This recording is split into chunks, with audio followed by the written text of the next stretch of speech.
najua mchezo utakuwa mchezo mgumu, na wakaribisha wenzetu Azam, ni timu nzuri katika nawasema pia ni baadhi ya timu zile ambazo zimetuwakilisha nchi kama Tanzania.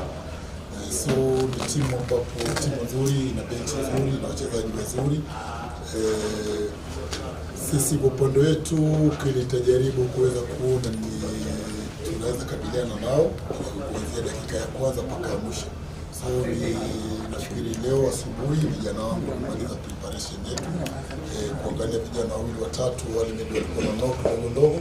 Najua mchezo utakuwa mchezo mgumu, na wakaribisha wenzetu Azam, ni timu nzuri katika nawasema pia ni baadhi ya timu zile ambazo zimetuwakilisha nchi kama Tanzania.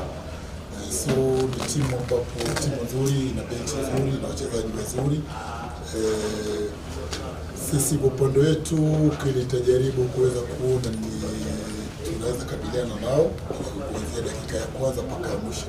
So nafikiri leo asubuhi vijana wangu wamaliza preparation yetu kuangalia vijana wawili watatu wale walikuwa na knock ndogo.